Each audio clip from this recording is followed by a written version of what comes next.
Bible story. God's nation divides. King Solomon was a wise and good king for many years. All of the 12 tribes of Israel followed him and were part of his kingdom. Solomon built a beautiful temple for the Lord and also a huge palace. But Solomon did not always choose to do right. Solomon wanted to make more and more beautiful buildings. He made people work very hard even when they did not want to. He also made them pay high taxes. Solomon also had many wives and they did not worship God. Solomon had altars built so that his wives could worship their false gods. Jeroboam was one of Solomon's workers. A prophet of the Lord came to Jeroboam and said, "Solomon has disobeyed the Lord. Solomon will be the king until he dies, but after that, the 12 tribes of the kingdom will be divided into 2 parts. Solomon's son will rule 2 tribes, and you will rule 10 tribes." After King Solomon died, everyone expected his son Rehoboam to be the new king. All of the people gathered in the town of Shechem to crown Rehoboam. Jeroboam came before the king. Jeroboam and the people said, "Your father Solomon was very strict with us. He made us work long and hard for him and pay many taxes too. If you will be easier on us, we will serve you well."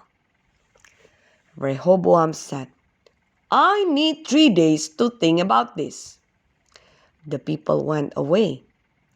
First, Rehoboam went to the older man who had a great deal of wisdom and experience. Rehoboam asked, "What do you think I should say to these people? Should I lower taxes and give them less work? Should I do what they have asked?" The older man said, "Yes. If you treat the people kindly, they will be your loyal servants." These older men had been advisors to King Solomon.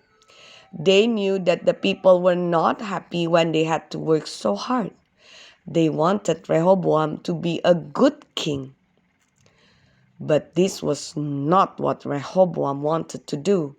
So he went to the young men who were his own servants. These men didn't have any experience and they didn't ask for God's wisdom. They said, "Tell the people that you will give them even more work and higher taxes than your father did. That will show them how tough you are and that you are much stronger than your father."